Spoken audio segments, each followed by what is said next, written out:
नेताओं के भी बैच होते हैं और बेरोजगारों के भी बैच होते हैं। हर 5 साल के बाद नेताओं का एक नया बैच आ जाता है और बेरोजगारों का बैच कब आएगा इसका पता नहीं चलता। अभिवादन स्वीकार करें, मैं उदय पठानिया। आज मैं जिस खबर पर चल रहा हूं उस खबर में मैं कोई तथ्य नहीं दूंगा, क्योंकि सरकार के पास हर तथ्य मौजूद होता है, हर सबूत मौजूद होता है कि वो कर क्या रही है और किन तथ्यों के आधार पर उसने नियुक्तियां देनी है। खैर, बात कर रहा था बैच वाइज की।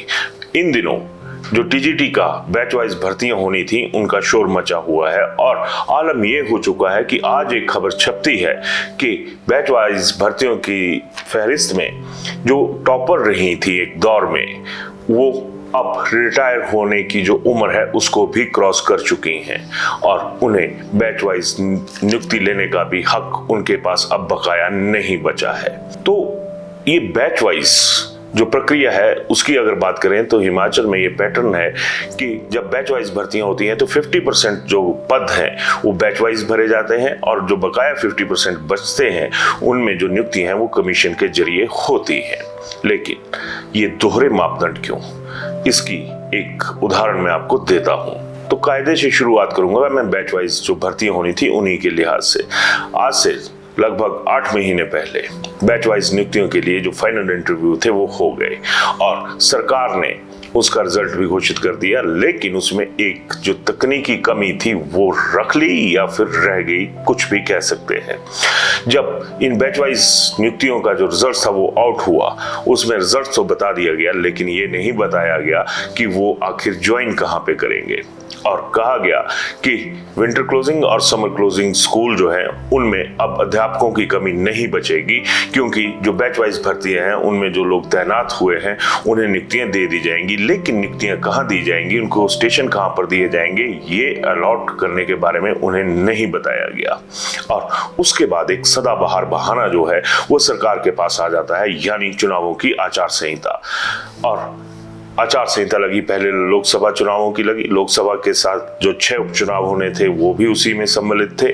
और उसके बाद आचार संहिता हटी कुछ दिन के लिए, लेकिन वो स्टेशन जो अलॉट होने थे वो इन लोगों को नहीं दिए गए।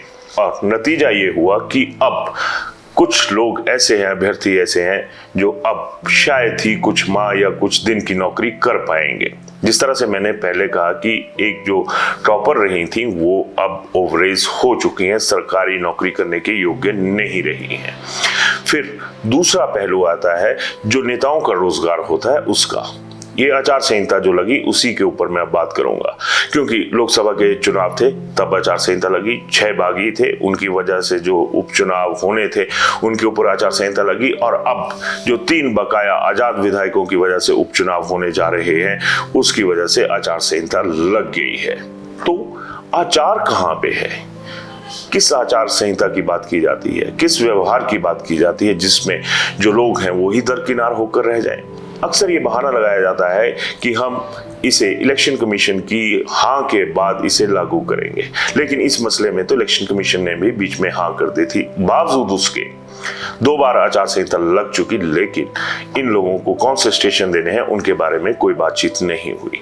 अब दूसरा बैच आता है पॉलिटिशियंस का। पॉलिटिशियंस के बैच की बात करें तो ये जो बैच है ये 68 लोगों का होता है और हर 5 साल के बाद इसमें एक नया बैच जो है वो बिठा दिया जाता है। कुछ पुराने लोग आ जाते हैं, कुछ नए लोग इसमें शामिल हो जाते हैं।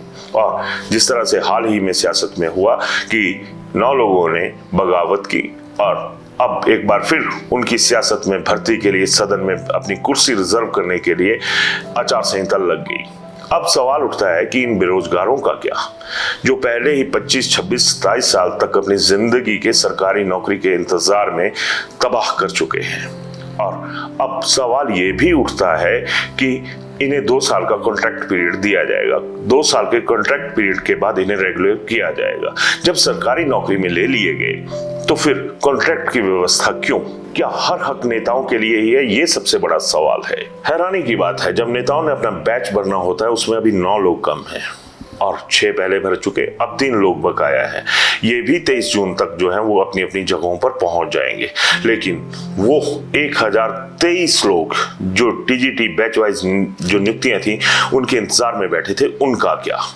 8 महीने हो गए, लेकिन इन्हें नियुक्तियां नहीं दी गई और आचार संहिता का बहाना चलता रहा। और खुद जब अपने रोजगार की बात आती है तो सिर्फ 4 महीनों में, फरवरी माह में ये जो सियासत का पंगा था ये पड़ा था और अब जून चला हुआ है। इन जून के अंत तक 23 जून को ये फाइनल हो जाएगा कि जो पॉलिटिशियंस का बैच 68 लोगों का वो पूरा हो जाएगा। इनके लिए कोई कॉन्ट्रैक्ट की व्यवस्था नहीं। और अगर मैं सरकारी नौकरियों की बात करूं तो यहाँ पर हिमाचल के लिहाज से देखा जाए तो लोगों को ये रहता है कि बुढ़ापा आराम से कट जाएगा, हमें पेंशन मिल जाएगी। लेकिन जवानी भी बर्बाद हो गई, जो अधेड़ अवस्था थी वो वैसे बर्बादी के दौर में चली गई और जो सरकारी नौकरी करने की उम्र है, जो उसकी सीमा है, वो अब वैसे ही तबाह करने के कगार पर पहुंच चुकी है। फिर आखिर गुहार लगाई जाए तो किससे लगाई जाए, ये सबसे बड़ा सवाल आज हर बेरोजगार के मन में है। हिमाचल में इससे बड़ा दुर्भाग्य क्या होगा कि जो युवा है वो भी सड़कों पर धक्के खा रहे हैं, जो अधेड़ हैं वो भी सड़कों पर धक्के खा रहे हैं और जो 58 साल की उम्र को पूरा कर चुके हैं वो तो धक्के खाने के लिए अब ताउम्र मजबूर रहेंगे। लेकिन धक्के अगर किसी के हिस्से में नहीं आते हैं तो वो पॉलिटिशियंस का तबका है और इस तबके का जो दबका होता है वो हम आम आदमियों की वजह से होता है। इनके लिए आचार संहिता, इनके लिए तमाम चीजें सब साथ के साथ चलती हैं और तमाम लोगों को चंद माह का एक ब्रेक मिलती है और इन्हें पुनः रोजगार हासिल हो जाता है। लेकिन आम आदमी के लिए उम्र की सीमा भी है, आम आदमी के लिए तय मानक भी है। फिर उन लोगों के लिए ऐसे मानक, ऐसी व्यवस्था क्यों नहीं है जो लोग इस व्यवस्था के कर्णधार बनते हैं, जो सरकारें चुनते हैं। सरकारें फिर अपना आकार अगर किसी को दिखाना चाहती है तो वो किसको दिखाएंगी और किस मुंह से दिखाएंगी, ये एक यक्ष प्रश्न है। उम्र की बात होती है, युवा सड़कों पर दहाड़ तो ले रहा है, चाहे दहाड़ मारकर रो ही रहा है। लेकिन इस बैच वाइज भर्ती में वो लोग हैं जिनके आगे शायद बच्चों के बच्चे भी हो चुके होंगे, लेकिन ये अपनी उम्र का रोना रोते हुए सरकार के आगे दहाड़ें भी चुपचाप मारने पर मजबूर हैं। अगर ये सरकार के पास जाते हैं, शिमला सेक्रेटरीट में पहुंचते हैं तो इन्हें ये कहा जाता है कि जल्द ही प्रक्रिया पूरी कर ली जाएगी, यहाँ पर लोगों की उम्र पूरी हो रही है। उसकी तरफ किसी का कोई नजरिया नहीं है, नजर होना तो बहुत दूर की बात है। न नजर न नजरिया, सिर्फ जबरिया मजदूर बनाकर ये रखे गए हैं, जबरन मजदूर बनाकर रखे गए हैं क्योंकि इनकी भी मजबूरी है। लेकिन सियासतदानों की मजबूरी कब होगी, उनके लिए ऐसी व्यवस्थाएं कब होंगी जब इनकी जो बैच वाइज भर्तियां होती हैं उनके ऊपर भी कब ऐसा कोई शिकंजा कसेगा कि जिस शिकंजे की दर्द से आज युवा अधेड़ सब जूझ रहे हैं। इस मुद्दे पर अपनी राय जरूर दीजिएगा क्योंकि वही आप लोग वही हैं जो सरकारें बनाते हैं और जब सरकारें बनती हैं तो आम आदमी का क्या बनता है, जरूर बताइएगा। धन्यवाद।